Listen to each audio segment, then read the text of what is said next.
my name is Nina. Welcome to my channel, Inside the Mind of a Human Predator.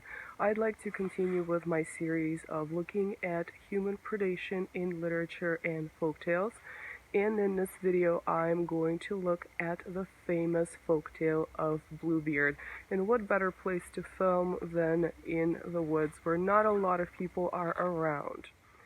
If you're not familiar with the folktale of Bluebeard, let's quickly have a look at what it's about.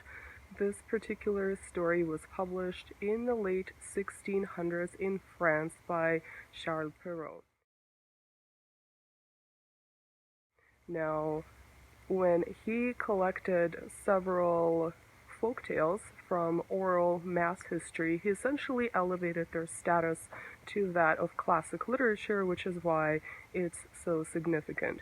Now, in this story, there is a nobleman whose name is Bluebeard because his beard is blue, and no one knows what happened to his previous, not one, but not two, not three, but 7 wives. So some women are obviously afraid of him, but he is looking for a new wife, number 8.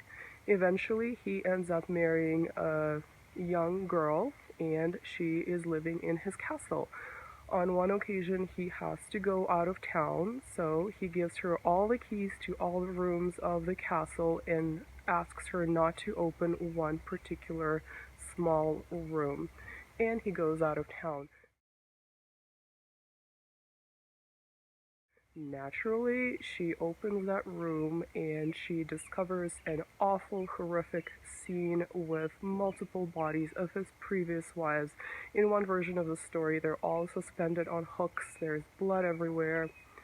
She gets blood on the keys and she's unable to clean the keys because, of course, the key is magic. And Bluebeard returns from his trip out of town earlier than anticipated, because of course he did, and he says to his new 8th wife that he is going to kill her because she was disobedient. And at the very last moment, her brothers arrive and save her and kill Bluebeard. Now, I would like to look at some of the traits exhibited by this human predator in the story, and then ultimately I'd also like to look at the historic figure who is likely to have inspired this folktale. Now, first of all, this story sounds like a classic serial killer story with which we are familiar both from news media and from television and film. In one version of Bluebeard's story, he simply kidnaps a girl off the road and makes her his 8th wife. In that sense, it almost sounds like a Ted Bundy kind of character. But what I find more interesting is the other version of the story, where he approaches a noblewoman who has several daughters, and he eventually ends up marrying the youngest daughter. Now, this is interesting on several levels. First of all, the older daughters, who possibly are more intelligent in terms of having street smarts, are necessarily afraid of a man who has had 7 wives and no one knows what happened to them. But also, in this story, it is specifically stated that he won the youngest woman's heart, so he charmed her. So he is using some of these obvious narcissistic, psychopathic traits of glibness and charm in order to win her over. So he doesn't just kidnap her off the side of the road in this story. Another interesting aspect of this story is that this new young wife is not of lower social status than Bluebeard. She's from a noble family, so it is possible that there may have been financial interest on Bluebeard's part in terms of eliminating this next target of his. Another interesting aspect, of course, is the way the story plays out in kind of this fated way. There's only one possible way where the story can play out, where on the one hand, Bluebeard expects complete obedience from his new wife by instructing her to not go into this small room. But at the same time, he of course gives her all the keys instead of simply withholding the key that leads to that room. Obviously, even if he hadn't done this, living in the same house, even the same castle, eventually she would have found out what he has been up to with his previous 7 wives.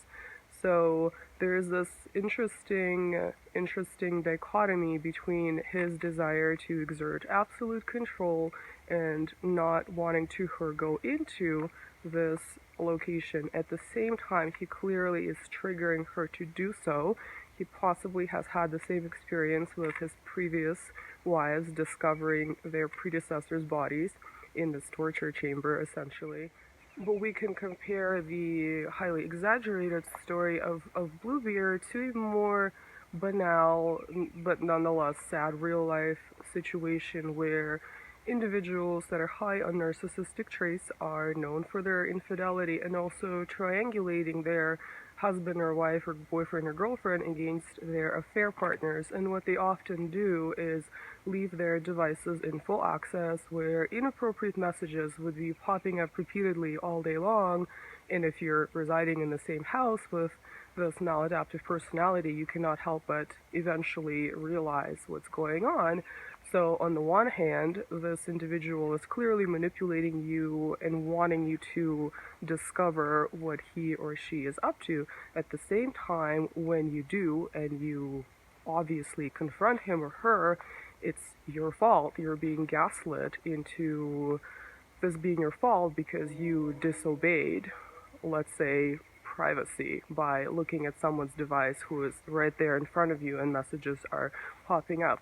So the Bluebeard story is obviously a more exaggerated, more obvious version of this, where the new wife disobeys the instructions left by Bluebeard. Now we also know that Bluebeard is a nobleman and this is now his 8th wife.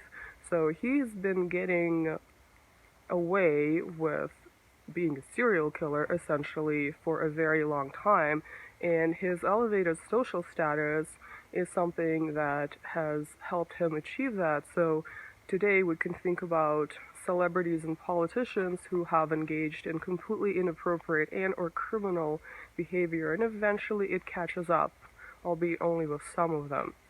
Now, the story of marrying multiple women and then killing them sounds quite exaggerated, but of course there are actual news media stories that corroborate that this does happen with particularly harmful human predators. We can look at the well-publicized story of Drew Peterson, who was convicted about a decade ago for the murder of his 3rd wife, and to this day I believe his 4th, much younger wife is still missing.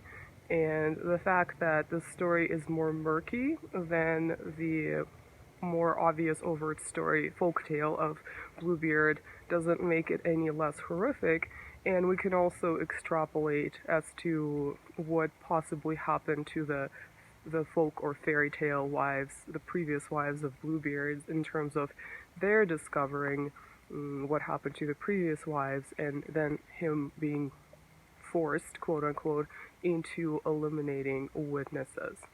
Now, let's have a quick look at the most likely historic figure on which Bluebeard was based.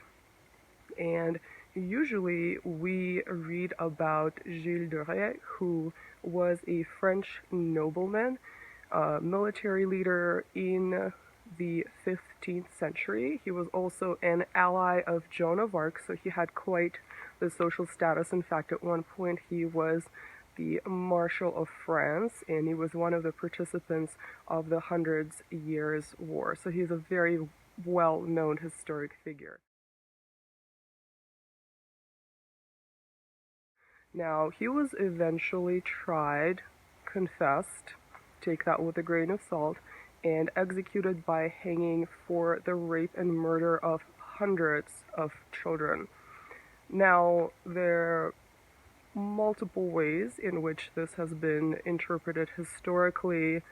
Some say there was a conflict with the church.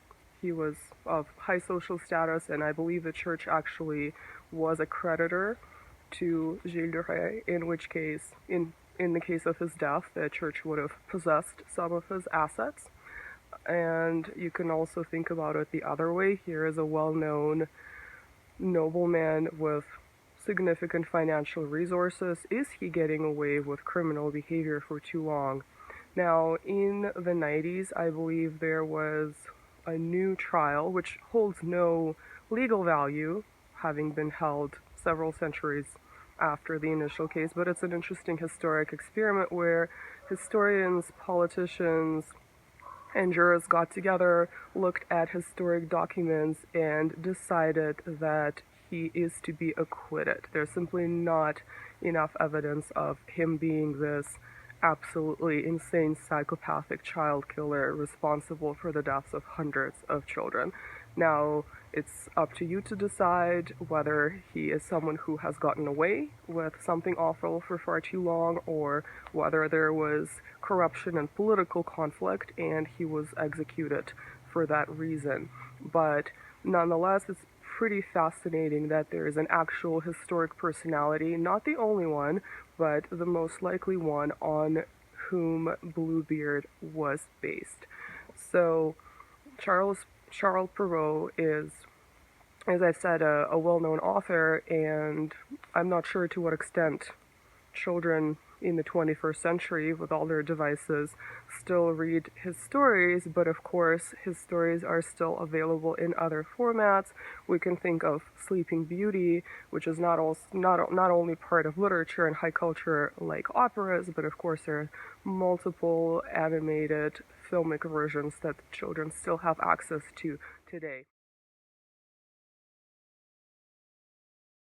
And once again, I find it pretty fascinating that this folktale would have potentially targeted children and is quite horrific, but also it's a way to teach the public about human predators before the formalized age of psychology.